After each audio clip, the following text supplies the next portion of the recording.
He said, okay, he's yours. He gave up. And he really was the best ball striker maybe I've ever seen, other than Dan Rush, who I developed out here at St. Ignatius, who's now at Ohio State on a scholarship. My goodness. Yeah. So I've had high school champions in 2 different states. We've had 3 out of the last 5 champions, individual in Ohio. State AA winners. That's The Smith brothers, Yep. who are members here, and Dan Rush. And I think one's going to do it this year from Avon, Kyle Kamik. I've heard that name. Yeah, Yes. he's that good. So it's all fundamentals. Yeah, basics. Yeah, Back to Lakewood, was the new number 12 built when you Yeah. joined? that was built in, I believe, in '69. Yeah. Okay. They used the old 12, which was one of the best par 3s I'd ever played in my life. Why is that? You know, everybody tells, we know that story, but the old 12, and I have my idea of why it is. What is it? Well, it's straight, it's rised up in the front, and it's crowned, and if you hit left or right of the dead center, it throws it left or right into the bunker. That's right. That's why he planned it that way. Yeah. You know, is that right? Is that why? That's exactly why Hillinghat's planned it that way. Yeah. Everybody said, "Oh, it looks so innocuous and simple," Right. but in fact, in the earlier part, they didn't cut the banks on those bunkers, so you'd get stuck on a slope like this with a little green, a small green, and it was almost an impossible shot. Yeah. So then in the '66 Open, we knew it was coming up. And Dr. Manko was a green chairman, and he was big on innovation. And he said, "We've got to build a new tee. This hole is too simple." I said, "No, it isn't. They'll use a 7-iron or a 6-iron, 165 yard." Right. And so they built a new tee way back 192 yards, extended it. Now you've got a chute coming out, and overhanging limbs. It was a tough shot. They played that only once, the pros, on the Pro-Am day, and they refused to play the back tees the rest of the tournament, or ever again. Is that right? Yeah. No, they didn't play that. That green wasn't built to receive a 4-iron or a... No, it was a 4-iron shot for some of them, 5 for a lot of them, and they just refused to play it. It was that That's difficult. a great story. And then the next year, the land was available. They already owned the land where New 12 is, Right. and it abutted the property line where the houses are now. They decided to build a new, and I don't know why, because there was nothing wrong with that. They just thought that would be and it was in a sense a good idea, because it would be the perfect practice area for short game. And but New 12 never did live up to expectations as far as design, you know. A lot of people call it the Florida hole. It looks In a way, and the green didn't conform with the other types of greens we have. It's same as number 8. Old number 8, which was actually 17, was just a sharp dog leg, and similar to number 7. You had to hit a very good tee shot there. So Chuck was instrumental in building that green in '68, I think it was, '69. For number 8? No, it was built before that, because they used that green. Well, they built that the first year I was here, '65. Oh, okay. The fall. And they used that hole, and there was a big controversy, and Homer settled it in '66. They had parallel bunkers that were biased on the right in the hitting area, about 260. If you hit it you had to hit a 270 yard. That's a long tee shot in those days. Carry, and not many pros could carry that bunker. So they asked Palmer, while the controversy, they didn't like that hole, and he said, "Well, it's pretty simple. You just play to the left." Yeah. Yeah, if you don't hit the tee shot where you should, it calls for a tee shot going down the left side. That's right. And if you don't, you're going to get penalized. That's what bunkers are for. Right.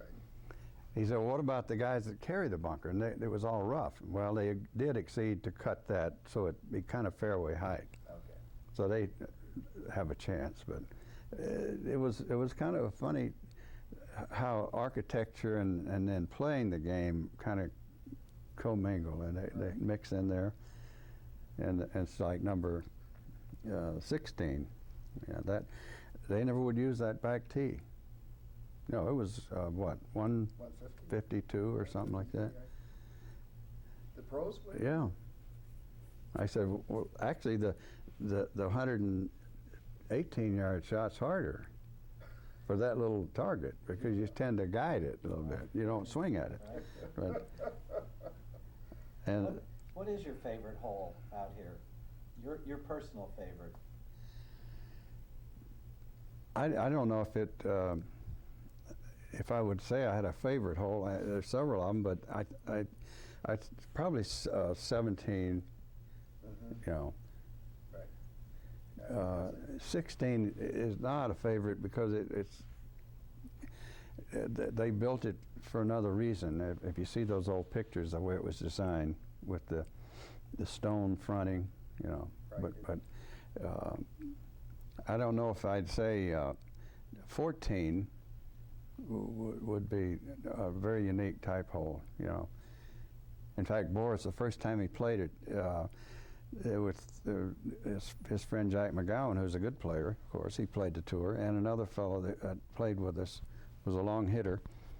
And so we hit out to the right. Of course, there was a bunker on the left, 2 bunkers. And he had his normal draw, and right around the corner, and he took out a 4-iron. He hit it up on the ledge there and hit a 9-iron about 4 feet from the hole. And this guy, a long hitter, and we got there, and he said, why would you play a hole like that? I mean, it's a par 5. He said, well, the second shot's a sucker shot. That's where all the trouble is, down in those trees down there, and those big trees, and it narrows down the target. That why not stay out where you've got a clear shot to the green? If you can't hit a 9-iron pretty close, then there's something wrong with you. Yeah. Well, that puts my game in perspective.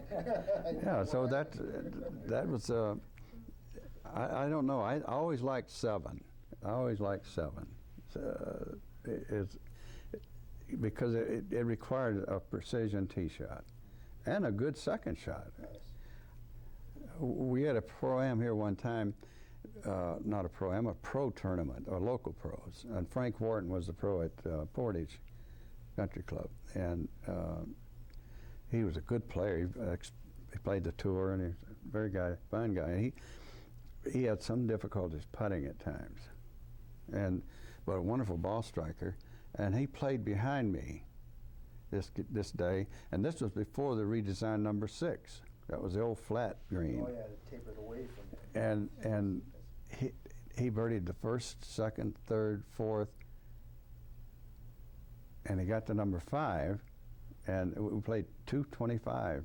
We played way back, and he pulled his tee shot badly, and he had no shot hardly, and he holed it out. Now he's birdied 5 holes in a row, and I'm thinking, well, he could set a course record here, and he birdied 6. Oh my gosh. And so we putted out on 7, and something snapped. It just snapped. He shot 78. Oh my word.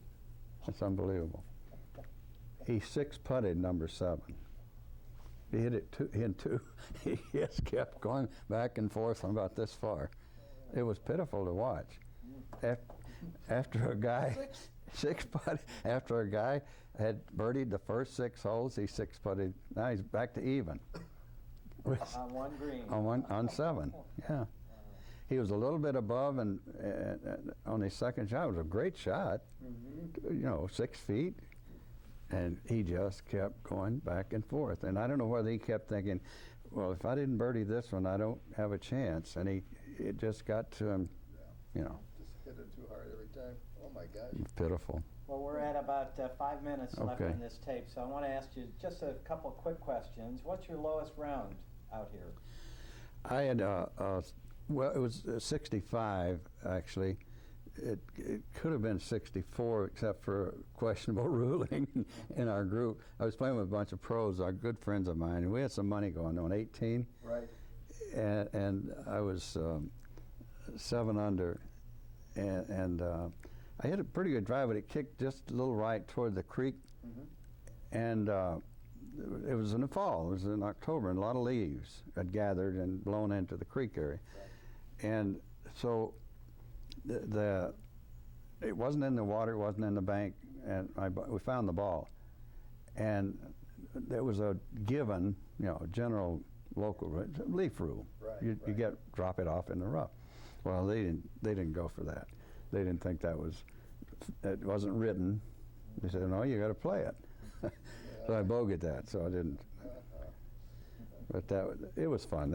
They understood. They liked the money too. Holes in one to speak of out here?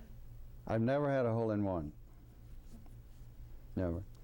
But I've had 9 double eagles. Oh. Okay. Yeah. Oh. Yeah. Wow. That's harder, I think. Yes, I know it is. It is. Yeah. No, but it was probably, and you were saying something about earlier my existence, and I've probably had 10 different kinds of jobs in my growing up period. I had 2 different paper routes, and as well as caddying.